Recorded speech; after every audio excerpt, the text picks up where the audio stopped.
Die Suche nach Luthers Leiche begann noch vor dem Morgengrauen.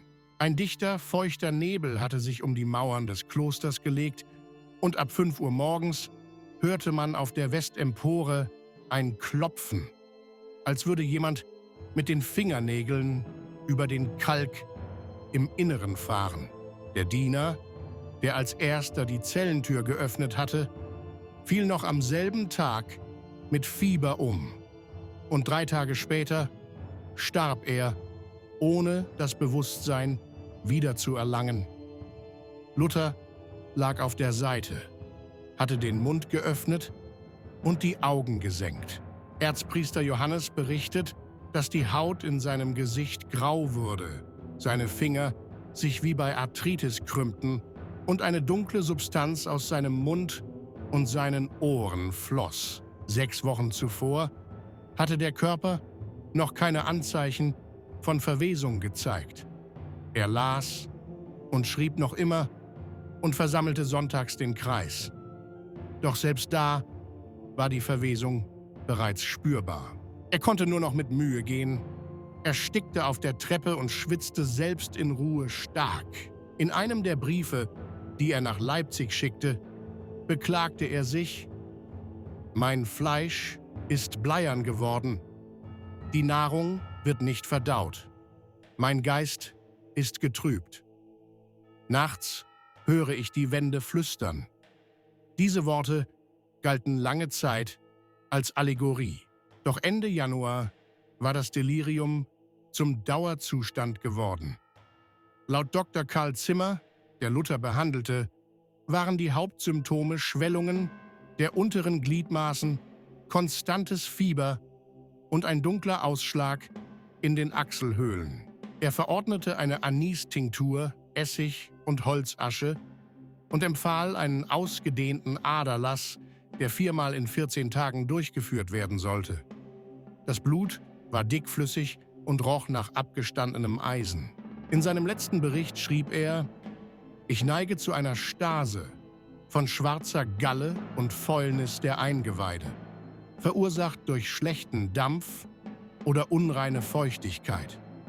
Einige der Symptome sind mir jedoch fremd.« Die Diener, die sich um Luther kümmerten, begannen zu klagen. Einer sagte, dass seine Kleider am Morgen nass waren, als ob er über Nacht in einem Sumpf gelegen hätte. Ein anderer behauptete, wenn er seine Haut berühre, spüre er ein Kribbeln, als ob sich etwas darunter bewege. Die Wachen verboten Außenstehenden, seine Zelle zu betreten. Selbst seine engsten Gefährten durften nur einzeln hineingehen und das auch nur für eine Viertelstunde. In diesen Tagen verbreitete sich im Kloster das Gerücht, dass der Lehrer nachts mit jemandem spricht. Ein Novize berichtete, er habe 2 Stimmen gehört, von denen eine groß und fast kindlich gewesen sei. In seiner letzten Predigt, die er in einer überfüllten Kapelle hielt, brach seine Stimme. Er sprach von der kommenden Rache, dass Babylon selbst ihre Krallen einzieht und dass die Trommel schon hinter ihr rasselt. Danach verstummte er. Er sprach mit niemandem, sondern bat nur darum, ihm Salz, Wein und ein Kruzifix zu bringen, das er in ein graues Tuch gehüllt an sein Kopfende legte. Der Schreiber notierte, dass Luther kein Brot anrührte, nur Wasser und einmal Urin trank. Er sagte, es sei reiner als alles, was Gott ihm jetzt gebe. An seinem Körper begannen sich Geschwüre zu bilden. Zuerst in der Leistengegend und unter den Knien, dann am Bauch. Einige bluteten, andere öffneten sich und sickerten Eiter aus, der nach ranzigem Öl roch. Einer der Ärzte, der inoffiziell aus Torun eingeladen wurde, vermutete eine Vergiftung. Er behauptete, dass alles auf Gifte pflanzlichen Ursprungs hinweist, die möglicherweise Schwarzwurzeln und gemahlene Pilze enthalten. Es wurden jedoch keine Beweise vorgelegt. 2 Tage später verschwand er. Die Legende besagt, er sei weggelaufen. Den Berichten der Bediensteten zufolge fand man ihn erhängt im Wald mit einem auf die Brust gebrannten Kreuz. Die Bediensteten begannen, ihre Pflichten zu vernachlässigen. Die Sicherheitsvorkehrungen im Kloster wurden verschärft. 3 ehemalige Soldaten wurden für Luthers Zelle abgestellt. Einer von ihnen sagte später unter Eid aus: Er stand nachts auf und kratzte am Stein. Wir konnten es hören. Eines Tages rief er 8-mal hintereinander das Wort verflucht und verstummte dann. Und am Morgen war da ein Riss in der Wand seiner Zelle, als hätte man ihn geschlagen. Aber es war von innen. Im letzten Monat seines Lebens schrieb er kaum noch. Nur Fetzen blieben übrig. Eine Namensliste mit durchgestrichenen Zeilen, unleserliche Gebete, das Wort Blut, das dutzende Male wiederholt wurde. Alle Papiere wurden nach seinem Tod beschlagnahmt. Offiziell, um eine Kirchenbiografie zu erstellen. In Wirklichkeit wurden sie vernichtet.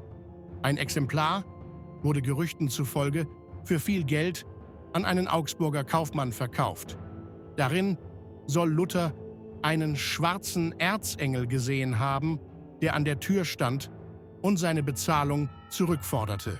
Die in seiner Zelle gefundene Leiche wies eine unnatürliche Aufblähung des Unterleibs, eine starke Verdunkelung der Haut an Hals und Brust und einen teilweisen Verlust von Haaren und Nägeln auf. Im Bericht des Stadtarztes von Wittenberg heißt es: Die Obduktion ergab Anzeichen einer inneren Fäulnis, wie sie für das 3. Stadium der Pest charakteristisch sind, obwohl es keine äußeren Anzeichen einer Infektion gab. Die Leber war porös, die Lunge geschwärzt, der Magen bis auf einen dicken, schwarz gefärbten Bodensatz leer. Die Beerdigung wurde verschoben. Von der Leiche ging ein so starker Geruch aus, dass sich die Mönche, die die Überführung des Sarges begleiteten, erbrachen. Einer verlor das Bewusstsein. Der Deckel wurde ohne Zeremonie aufgehämmert. Der Sarg wurde in der Nacht überführt. Am Tor standen bewaffnete Männer. Einige Passanten versuchten zu gucken. Ihnen wurden die Zähne ausgeschlagen. Die Entscheidung wurde vom Stadtrat gebilligt, aber nicht erklärt. In einem nahegelegenen Gasthaus wurde geflüstert, dass Luther nicht eines natürlichen Todes gestorben sei. Einige sprachen von Gift, andere sprachen von Sünde. Ein alter Mann sagte, es sei die Strafe für den Bruch mit der Kirche. Der Sarg mit Luthers Leichnam stand 2 Tage lang in der inneren Kapelle des Klosters. Er wurde nicht gehoben, nicht begraben, nicht geöffnet.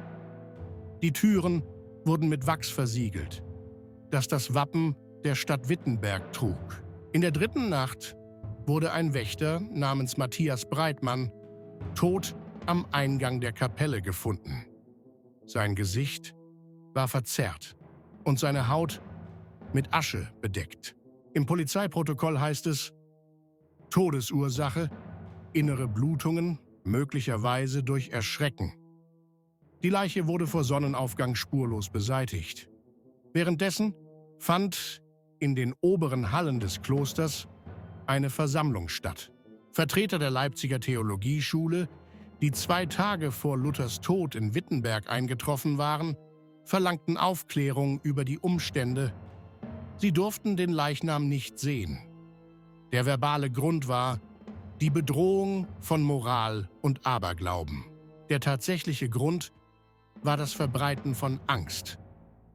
Einer der Mönche sagte, er habe gehört, wie jemand in der Kapelle nachts einen Psalm rezitierte, aber die Tür blieb verschlossen.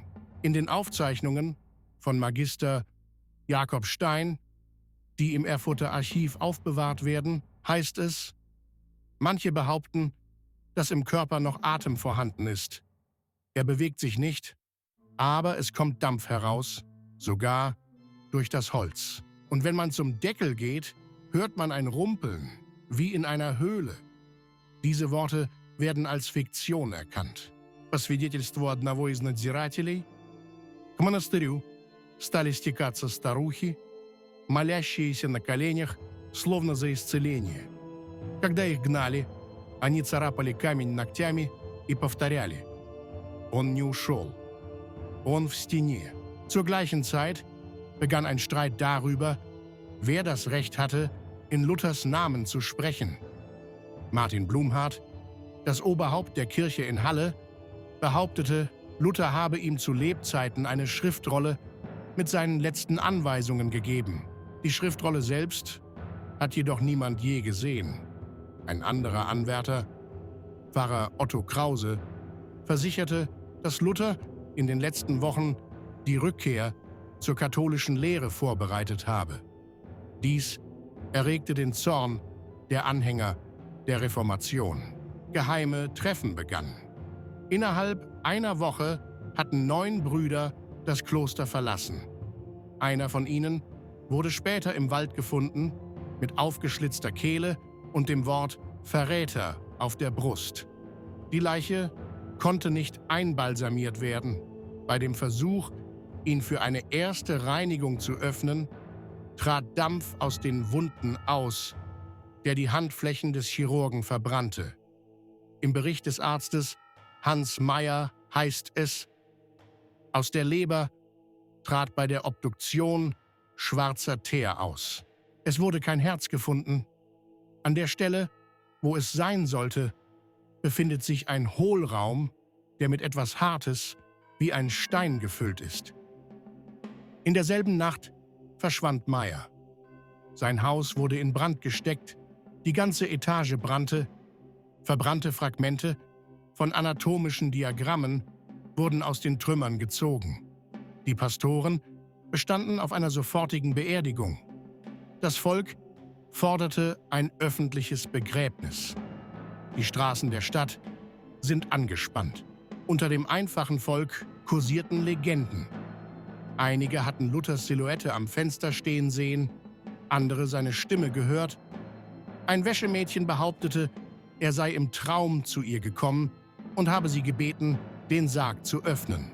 Nach dem Zeugnis eines Aufsehers begannen alte Frauen zum Kloster zu strömen und auf den Knien zu beten, als wollten sie geheilt werden. Als sie weggejagt wurden, kratzten sie mit ihren Fingernägeln am Stein und wiederholten: Er ist nicht weg, er ist in der Mauer.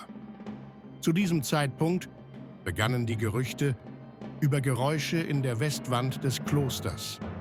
Zuerst ein leichtes Klopfen, dann etwas, das sich wie ein Kratzen oder Reiben anhörte. Einer der Mönche, der dort Nachtdienst hatte, schrieb später: Es fühlte sich an, als würde jemand Knochen in der Mauer bewegen. Bei näherer Betrachtung wurden Hohlräume im Inneren festgestellt. Auf Anweisung des Superintendenten wurde der Gang wieder zugemauert. Doch die Geräusche hörten nicht auf. Am 5. Tag forderte der Stadtrat eine Beerdigung. Die Prozession wurde auf ein Minimum reduziert. Nur 3 Geistliche und 16 Soldaten durften sich dem Sarg nähern. Die Menschen versammelten sich auf dem Platz, aber der Leichnam wurde nicht gezeigt. Der Sarg wurde in der Nacht abtransportiert. Einer der Soldaten, die ihn trugen, gestand später: Er war leichter, als er sein sollte, als ob er leer wäre, aber es rollte etwas darin herum. Beim Abstieg in die Krypta begann einer der Priester aus Nase und Ohren zu bluten. Er wurde weggetragen. Er starb 2 Tage später. Der Sarg wurde mit 4 Schlössern verschlossen, mit Kalk bedeckt und mit Wachs ausgegossen. Das Kloster wurde geschlossen. Es wurde erklärt, dass Luthers Sterbeort kein Wallfahrtsort sei, sondern ein privates Heiligtum. Ein privates Heiligtum, das nicht geweiht werden sollte, solange der Aberglaube nicht beseitigt war. In Norddeutschland wurde derweil behauptet, er sei nicht gestorben, sondern weggetragen worden. In Magdeburg erschien ein Flugblatt. Der Lehrer ist in der Wand. Er hört zu. Er wird zurückkehren, wenn wir uns zurückziehen. In der 2. Februarhälfte kam es im Kloster zu einer Reihe von Zusammenbrüchen. 3 Mönche fielen ins Delirium und beschuldigten sich gegenseitig des Verrats. Einer stürzte sich aus dem Fenster.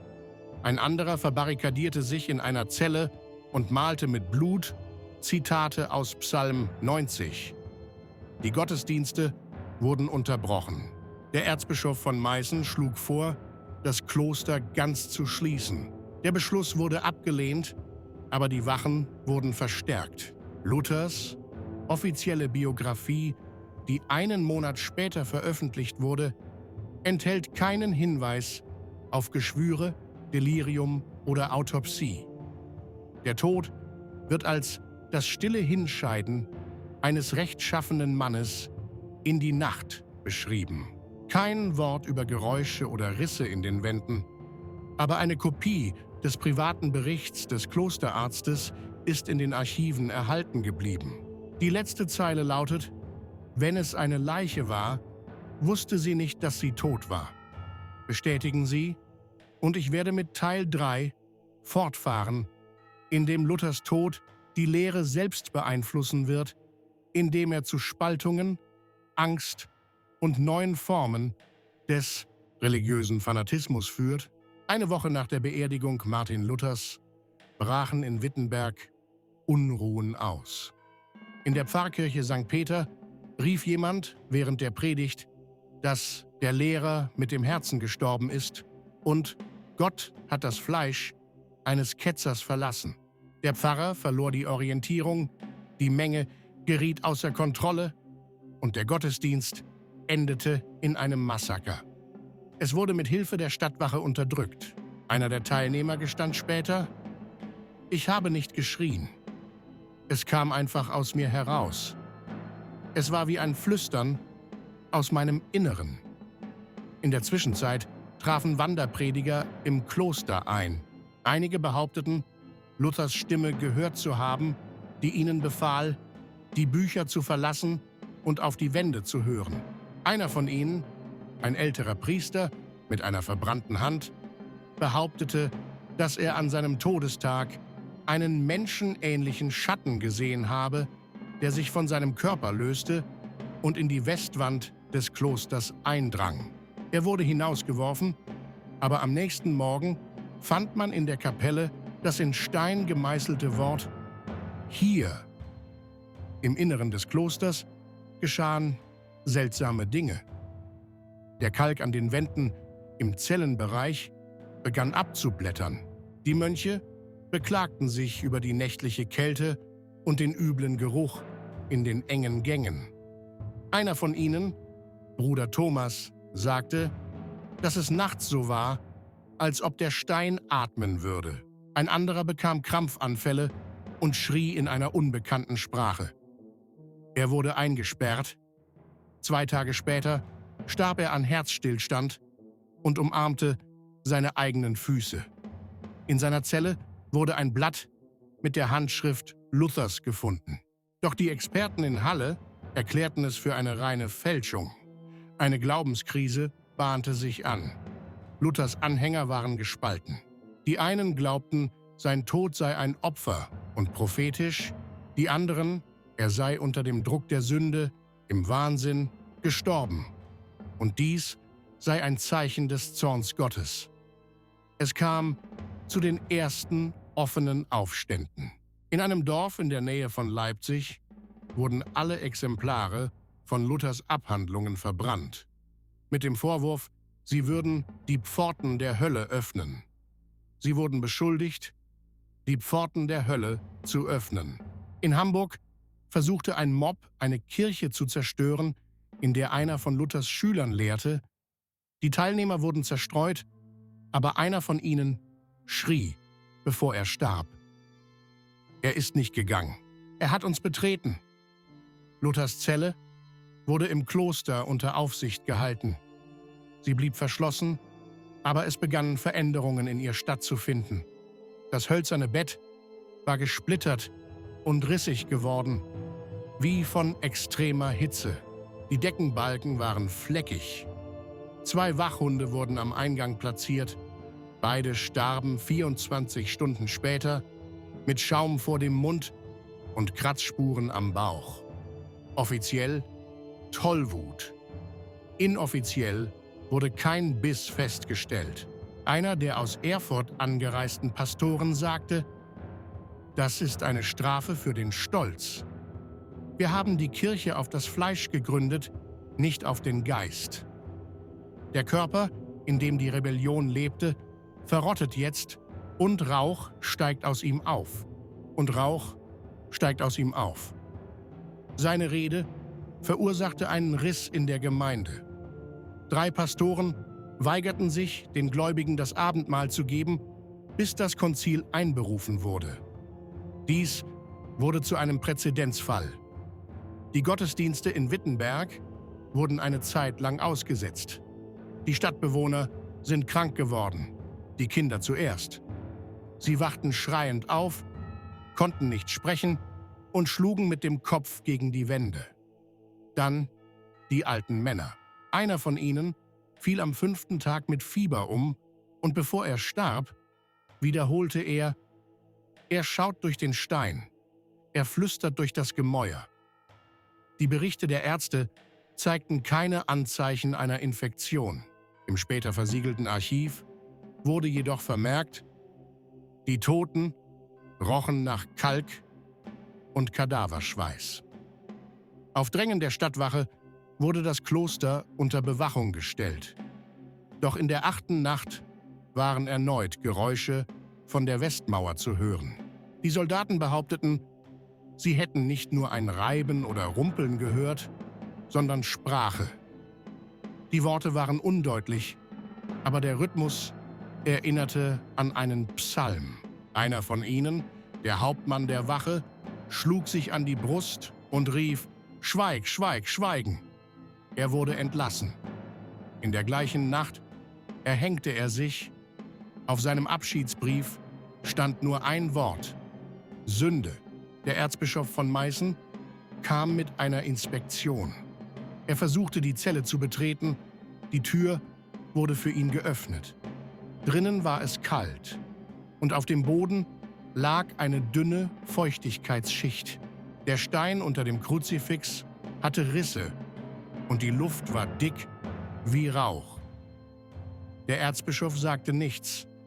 Er ging schweigend hinaus, gab den Befehl, den Eingang zuzumauern und niemandem zu erzählen, was er gesehen hatte.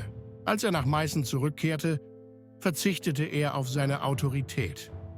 Einen Monat später fand man an seinem Körper Geschwüre, ähnlich denen, die Luther in seinen letzten Tagen gehabt hatte. Norddeutschland zersplitterte.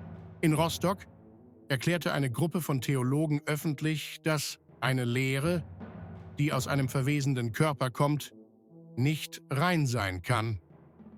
Daraufhin wurden ihre Briefe in Wittenberg verbrannt. In Göttingen griffen Protestanten eine katholische Gemeinde an und beschuldigten sie, den Lehrer zu vergiften.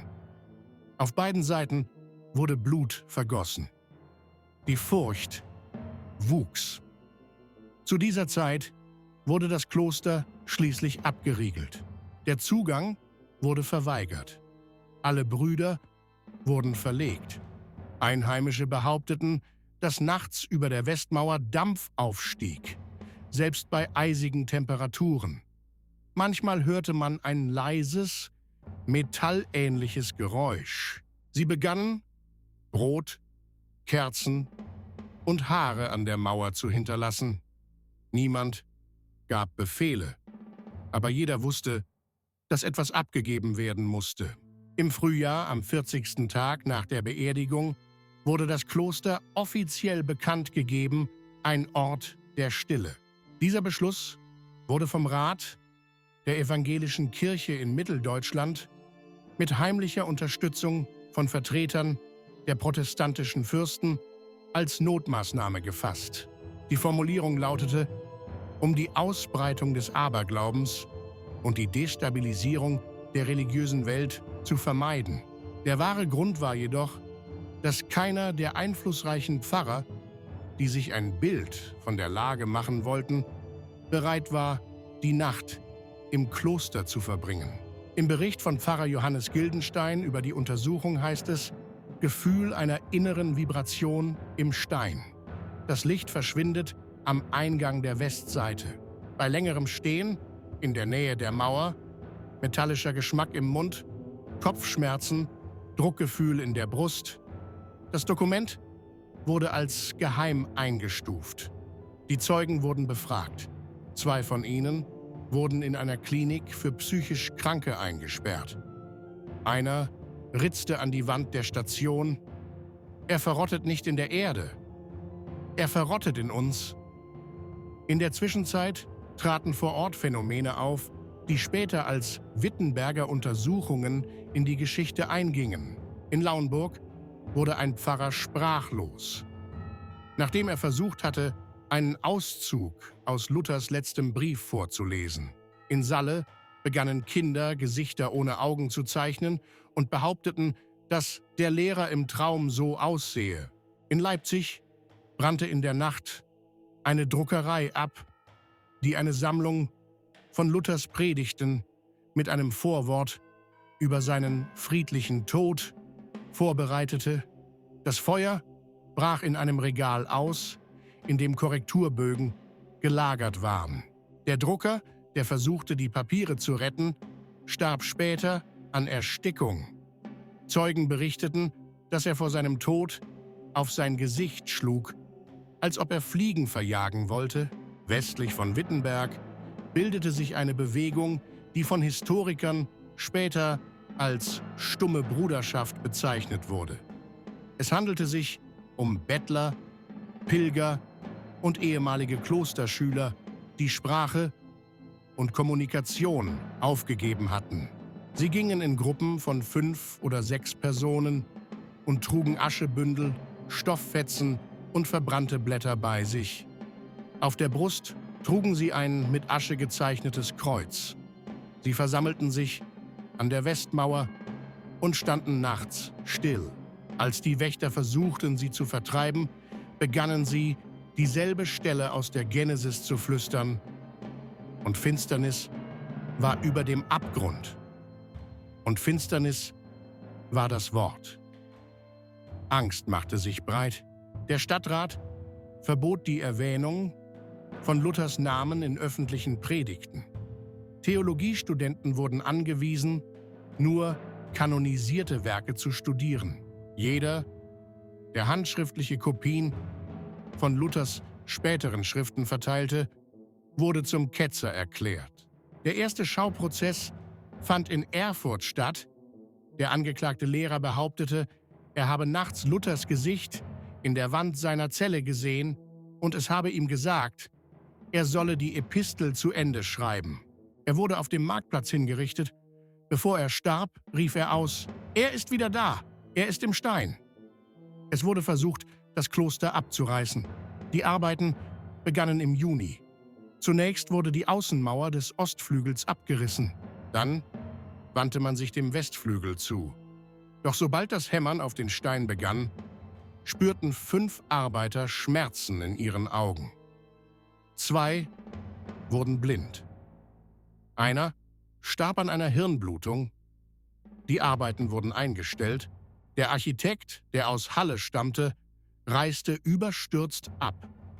In seinem Tagebuch findet sich ein Eintrag: Beim 3. Schlag ächzte der Stein. Ich hörte es. Es war kein Echo. Danach wurde das Kloster mit einem Holzzaun umgeben und für immer geschlossen. Auf der im selben Jahr veröffentlichten Karte von Wittenberg wird das Klostergebäude zum ersten Mal nicht mehr erwähnt. An seiner Stelle befindet sich eine Leerstelle. Alle weiteren Hinweise auf die Geschichte der Reformation wurden streng kalibriert, ohne Körperlichkeit, ohne Erwähnung der Details des Todes. Es erscheinen neue Abhandlungen über Luthers geistige Transzendenz, bei der sein Körper nicht stirbt, sondern in der Lehre aufersteht. Aber die Gerüchte verschwanden nicht. Pfarrer behaupteten, dass beim Verlesen bestimmter Passagen aus späteren Predigten Dampf aus dem Pergament aufsteigt. Bauern brachten Hühner, Salz und Kohle an die Westmauer, nicht als Opfergabe, sondern als Bestechung. Kinder mieden die Straßen außerhalb des Klosters. Kaufleute machten einen Bogen um das Kloster. Nachts hielten sich nicht einmal Bettler in diesem Viertel auf. Einer der letzten, der versuchte hineinzukommen, war ein junger Gelehrter aus Ulm. Er gab sich als Forscher aus und verschaffte sich Zugang zum Außenbereich. 2 Tage später fand man ihn in einer Taverne am Stadttor. Er redete nicht, seine Kleidung war nass, wie ein Keller. In seiner Tasche fanden sie einen Stofffetzen mit verkohlten Rändern und einem mit Holzkohle eingekratzten Wort Verfall. Die Stadt zog weiter. Die Reformation hatte ihren Lauf genommen. Aber im Zentrum Wittenbergs, hinter einem Zaun, hinter einer verbeulten Tür, inmitten von Kalk, Salz und Düsternis, blieb eine Zelle. Ein Stein, der nicht zerstört werden konnte. Ein Geruch, der nicht verschwunden war. Ein Schatten, der, wie die späteren Chronisten schrieben, nicht vom Licht fiel, sondern ihm entgegenstand. Im Herbst desselben Jahres, 7 Monate nach Luthers Tod, fand in Wittenberg der erste theologische Kongress nach einer langen Pause statt. Eine der Fragen, die auf der Tagesordnung standen, war, wie die letzten Wochen im Leben des Lehrers zu deuten seien. Keiner der Anwesenden sprach von Geschwüren, Halluzinationen, Autopsien oder Kratzern an der Wand. Das Protokoll der Versammlung begann mit dem Satz: Der Körper ruht, der Geist geht weiter. Unter den Vertretern der südlichen Fürstentümer wurde jedoch gemunkelt, dass dem Kongress ein geschlossenes Schreiben von Erzbischof Meißen vorgelegt worden war, das 9 Punkte enthielt, darunter die Umstände des Todes nicht öffentlich zu erörtern, im Unterricht keine späten Briefe zu berühren und vor allem sich niemals der Westmauer zu nähern. Der Brief verschwand später. Offiziell existierte er nicht. In der Zwischenzeit bildete sich eine Zone der Stille um das Kloster. Tote Babys wurden in Häusern geboren, die näher als 300 Schritte von dem ehemaligen Gebäude entfernt standen. 2 Fälle sind in den Kirchenbüchern der Stadt verzeichnet. Einer hatte die Hautfarbe von Lehm, der andere hatte keine Augen. Die Bewohner begannen, das Viertel zu verlassen. Der Handel verschwand. Die Wände der Gebäude waren mit Salz bedeckt, obwohl niemand Salz darauf gestreut hatte. Hunde mieden den Ort. Die Pferde wiehern. Im Dezember veranlasste die Stadtverwaltung eine besondere Einweihung des Geländes. Sie brachten Priester aus Eisenach, Halle und Zittau mit. 8 Psalmen wurden rezitiert. Am Morgen wachten 2 Priester nicht mehr auf. Einer starb im Schlaf, der andere hatte einen Herzstillstand, die Augen offen, das Gesicht zu einer Fratze des Entsetzens erstarrt. Ihre Leichen wurden hinausgeschmuggelt. Die Akten wurden vernichtet.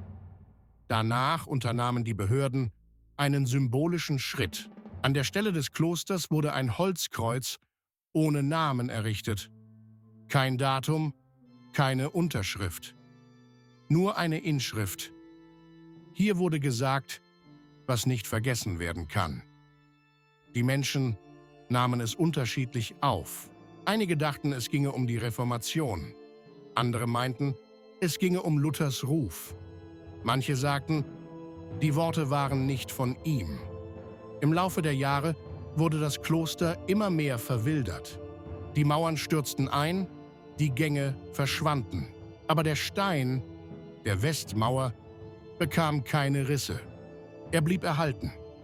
Er war mit Moos bedeckt und hatte einen inneren Riss, aus dem nachts, wie die Einheimischen behaupteten, ein leises Geräusch kam. Kein Stöhnen, kein Flüstern, sondern wie ein Atmen. Im Frühjahr des 16. Jahrhunderts versuchten einige Theologiestudenten, einen nächtlichen Gottesdienst in dem Wrack abzuhalten. Einer von ihnen verschwand danach. 2 wurden für geisteskrank erklärt. Die Kirche erwähnte Luthers Tod nicht mehr in allen Einzelheiten. Biografien wurden überarbeitet. Alle Symptome, alle medizinischen Aufzeichnungen, Briefe, Denunziationen, Zeugnisse wurden vernichtet, bearbeitet, umgeschrieben. Die Studenten wurden gezwungen, nur die frühen Schriften zu lernen. Neuere Briefe wurden nicht veröffentlicht. Die Zelle im Kloster wurde nicht mehr Zelle genannt. Man nannte sie einfach leer. Dennoch lebte die Erinnerung des Volkes weiter. In der mündlichen Überlieferung Wittenbergs ging lange eine Sage um. In der Nacht vom 11. auf den 12. Februar, dem Todestag, hört man, wenn man in der Nähe des ehemaligen Klosters das Ohr an den Boden legt, der Lehrer streitet noch. Nicht Gebet, nicht Frieden, Streit. Mit sich selbst, mit seinem Schatten, mit Gott. Manche sagten, dass der Stein zu zerbrechen begann, nicht durch die Zeit, sondern durch die Worte, dass im Inneren des Körpers, der ohne Herz verrottete, etwas geboren wurde, nicht Geist oder Fleisch, sondern eine Antwort. Und diese Antwort blieb im Kalk, im Putz, in der feuchten Luft zwischen dem Mauerwerk. Sie kennt kein Vergessen, denn sie wurde nicht als Mensch geboren, sie wurde aus dem Schmerz, aus dem Zweifel, aus dem Unausgesprochenen zusammengesetzt. Als im 17. Jahrhundert an der Stelle des Klosters ein neues, theologisches Universitätsgebäude gebaut wurde, weigerten sich die Baumeister, den alten Stein zu verwenden.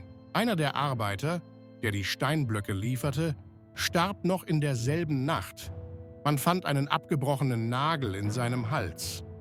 So beendete Martin Luthers Körper, der einst ganz Europa mit Worten entflammt hatte, seine Reise in der Stille. Sein Tod war nicht das Ende, sondern der Beginn einer stillen Ära der Angst. Die Leere überlebte, aber der Schatten blieb. Und niemand weiß, ob er in der Mauer blieb oder ob er in den Köpfen derer verschwand, die versuchten, ihn zu vergessen. Am Tag seines Todes läuten in Wittenberg keine Glocken mehr. Nur der Wind, der an die verbretterten Fensterläden schlägt, und der kalte Kalk unter den Fingern der Nachtwächter, die angeblich immer noch jemanden im Inneren des Steins gehen hören.